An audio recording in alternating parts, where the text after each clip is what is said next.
قربانی میں بھی ایسا ہی ہے، جس کے پاس نصاب موجود ہے تو ایسا بالغ مرد ہو یا عورت ہو، وہ مالک نصاب ہو، اس پر قربانی یہ واجب ہے۔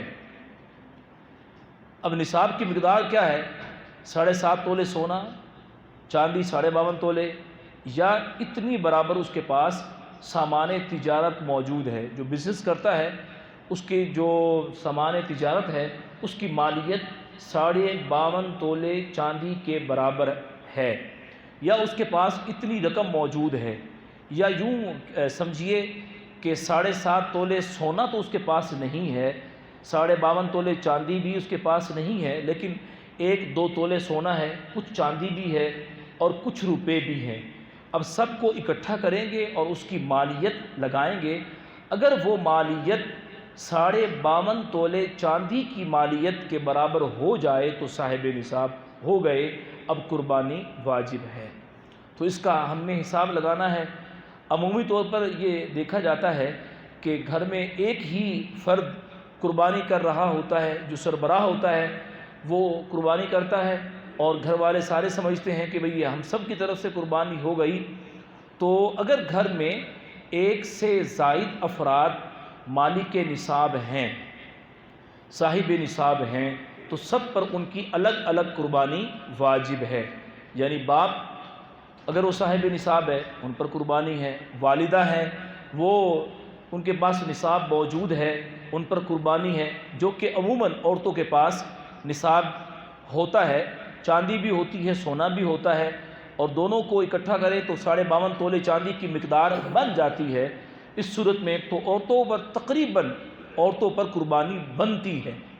تو اگر بالغ اولاد ہے اور وہ اس کے پاس بھی اگر نصاب موجود ہے تو ان پر بھی قربانی ہوگی۔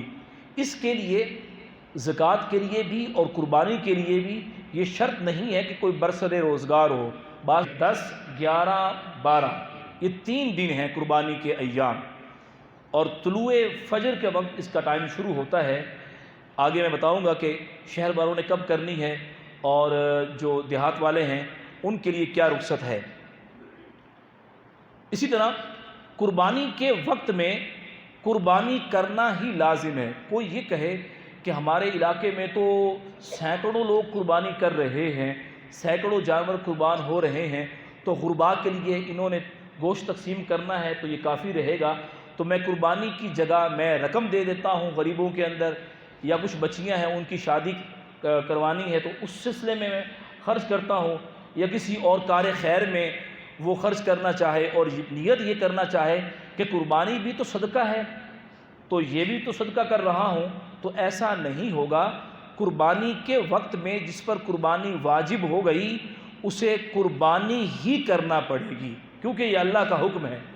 فَصَلِّ لِرَبِّكَ وَانْحَرْ، بس اپنے رب کے لیے نماز پڑھیے اور قربانی کیجئے۔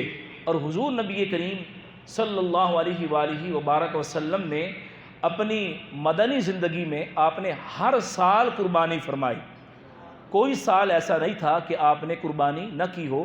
بعض لوگ کہتے ہیں کہ قربانی صرف حج والوں کے لیے ہے، یہ جو ہر سال ہم جانور ذبح کرتے ہیں یہ ضروری نہیں ہے، صرف حج والوں کے لیے ہے۔ اور بعض اس سے بھی آگے بڑھ گئے، انہوں نے کہا کہ حج والوں کے لیے بھی قربانی نہیں ہے۔ وہ کہتے ہیں جی حج والوں کے لیے بھی قربانی نہیں ہے۔ جو پہلے قربانی ہوا کرتی تھی اس میں فلسفہ یہ تھا کہ لوگ دور دراز سے آتے، اپنے جانور ساتھ لے کے آتے، تو چونکہ سارے وہاں پر اکٹھے ہوتے تھے تو اس لیے کھانے پینے کا اہتمام کرنے کے لیے وہ جانور ذبح کرتے تاکہ وہ سب کی دعوت کریں اور سب لوگ کھانا کھا سکیں۔ فلسفی یہ تھی۔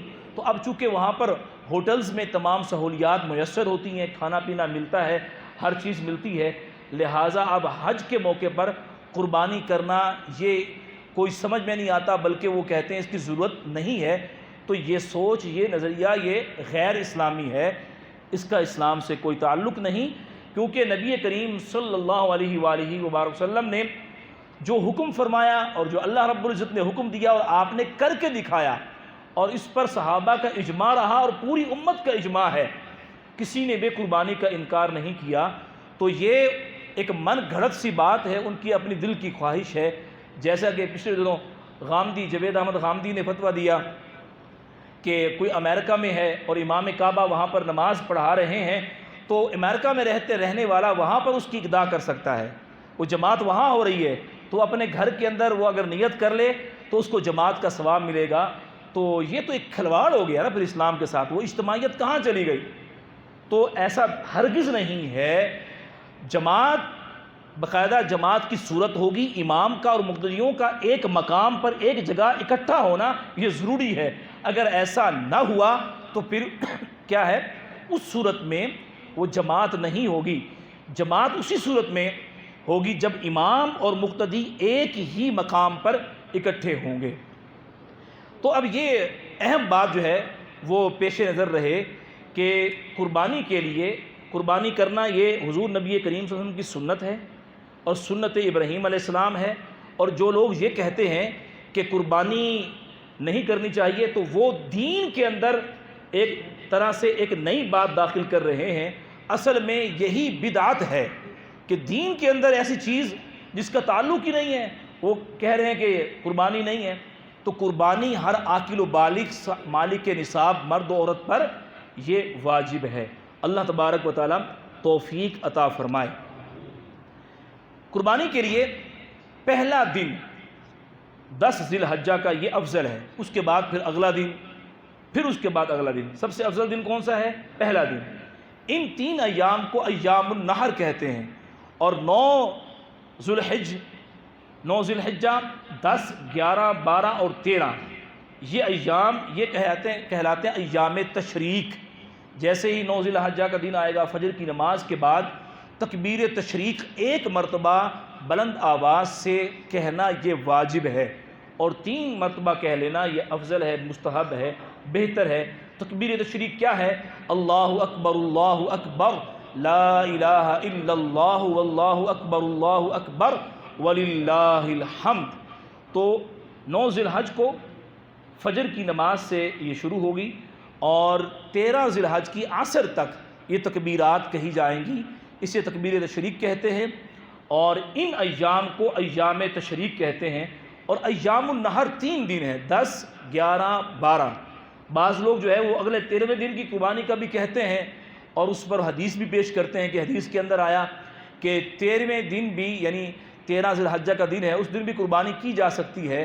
دیکھیں جب اتنے بڑے علماء فقہا کی ایک بہت بڑی جماعت جب وہ کہہ رہی ہے کہ 13ویں دن قربانی نہیں ہوگی، تو اگر ایک آدھ کوئی قول موجود ہو بھی صحیح، تو جب جمہور نے کہا کہ نہیں ہے تو کہیں ایسا نہ ہو کہ آپ 13ویں دن موقوف کریں اور آپ کی قربانی ہی نہ ہو.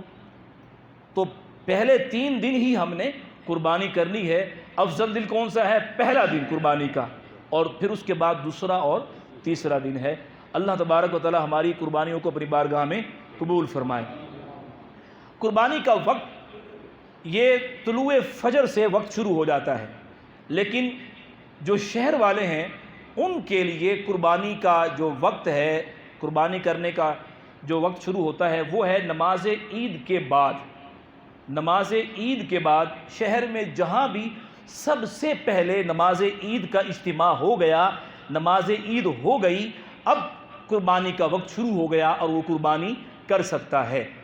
اس میں فقہاء کرام نے یہ بھی وضاحت کی ہے کہ اگر کوئی امام کے سلام پھیرنے کے بعد قربانی کر لے، قربانی اس کی ہو جائے گی، لیکن خطبہ کے بعد کرنا یہ بہتر ہے، افضل ہے. اگر اس نے امام کے سلام پھیرنے کے بعد قربانی کی اور خطبے سے پہلے کر لی تو قربانی تو ہو جائے گی، لیکن ایسا کرنا مکروہ ہے، خلاف سنت ہے.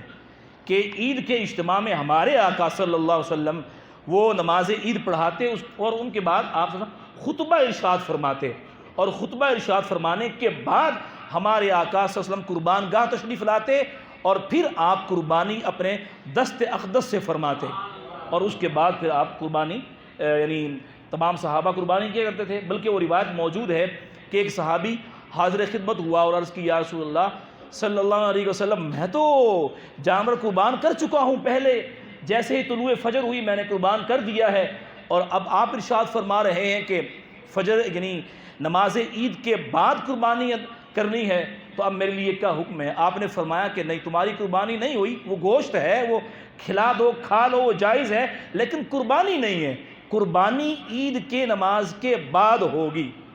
تو اب دیکھیں جس علاقے میں 8 بجے عید کی نماز ہو رہی ہے اور وہ قصاب نے ٹائم دیا ہے 7:30 کا، وہ کیا کرے؟ تو شہر میں کہیں بھی اگر سب سے پہلے وقت میں نماز عید ہو گئی تو وہ کر سکتا ہے، اگرچہ اس نے عید کی نماز ابھی نہیں پڑھی، تو بہتر تو یہی ہے کہ عید کی نماز پڑھ کے قربانی کریں۔ لیکن شہر میں کہیں بھی عید کی نماز ہو گئی، جیسے الحمدللہ ہمارے ہاں اول وقت میں ہوتی ہے، اور اس مرتبہ بھی 5:45 پر انشاءاللہ نماز عید الاضحیٰ کی جماعت قائم کی جائے گی۔ تو جیسے ہی جماعت یہاں ہو گئی تو اس علاقے والے بھی اور پورے شہر والے بھی الحمدللہ قربانی کر سکتے ہیں، انہیں 8، 9 بجے، 10 بجے کا انتظار نہیں کرنا پڑے گا۔ اور جو دیہات ہے، جو چھوٹے شہر کی بات نہیں کر رہا، اب تو چھوٹے چھوٹے علاقے بھی شہر بن چکے ہیں، وہاں جمعہ ہوتا ہے، عید کی نماز ہوتی ہے۔ دیہات وہ ہوتا ہے جہاں شہری سہولیات نہیں ہوتی، وہ دیہات ہے۔ تو دیہات والوں پر چونکہ جمعہ واجب نہیں ہے، دیہات والوں پر چونکہ عید واجب نہیں ہے، لہٰذا وہاں پر قربانی کا وقت طلوع فجر کے بعد شروع ہو جاتا ہے۔ جیسے ہی فجر کا وقت شروع ہوا تو قربانی کا وقت شروع ہو جاتا ہے۔ یہاں ایک اور اہم بات فقہاء نے لکھا کہ دن میں قربانی کرنا یہ سنت ہے، اور رات میں قربانی کرنا، یعنی 3 دن تو ہے نا، 2 راتیں بھی ہیں، رات میں قربانی کرنا یہ مکروہ ہے۔ مکروہ وہ عمل ہوتا ہے جو خلاف سنت ہو۔ اب اس میں فقہاء کرام نے جو اس کی یعنی علت بیان کی کہ اس کے مکروہ ہونے کا سبب کیا ہے، وہ یہ ہے کہ رات کا اندھیرا ہے، رات کے اندھیرے میں ہو سکتا ہے کہ ذبح صحیح نہ ہو اور پتہ نہ چلے، یہ علت بیان کی۔ اور سب سے بڑھ کر یہ ہے کہ ہمارے آقا صلی اللہ علیہ وسلم نے دن کے اجالے میں قربانی کی ہے، اگرچہ رات کو کی جانے والی قربانی وہ ہو تو جائے گی، لیکن ایسا کرنا یہ کراہت ہے۔ اب چونکہ فی زمانہ قربانیاں بڑی ہوتی ہیں، الحمدللہ بڑا ذوق و شوق ہے، جذبہ ہے، اور جو قصاب ہیں وہ بڑے مصروف ہوتے ہیں۔ اب ٹائم دیا آپ کو عصر کا اور وہ پہنچے مغرب کے بعد یا عشاء کے وقت پہنچے، تو اب اس صورت میں قربانی کے حوالے سے کیا کرنا ہے؟ اب اگلے دن تو ٹائم نہیں ملے گا آپ کو، تو اس صورت میں علماء کرام نے اجازت دی کہ آپ کرنا چاہیں تو کر لیں، کیونکہ اب تو لائٹس وغیرہ ہیں، روشنی کا اہتمام ہے کہ آپ رات کو بھی روشنی کا اہتمام کر سکتے ہیں، تو روشنی کا اہتمام ہوتا ہے تو آپ کرنا چاہیں تو آپ کر سکتے ہیں اس صورت میں۔ لیکن بہتر اور افضل اور سنت طریقہ یہ ہے کہ دن کے اجالے میں قربانی کی جائے۔ اسی طرح ایام نحر گزر گئے اور ایک شخص تھا، اس کے اوپر قربانی واجب تھی، اس کو پتہ نہیں چلا، پتہ اس انداز میں نہیں چلا، وہ سمجھتا رہا کہ مجھ پر قربانی نہیں ہے۔ بعد میں کسی نے اس سے پوچھا قربانی کی، اس نے کہا مجھ پہ تو بنتی نہیں تھی۔ جب مسئلہ بتایا تو اس کو احساس ہو، اوہو اس انداز میں تو قربانی مجھ پر بنتی ہے، یا کسی اور بنا پر وہ قربانی نہ کر سکا تو اب وہ کیا کرے؟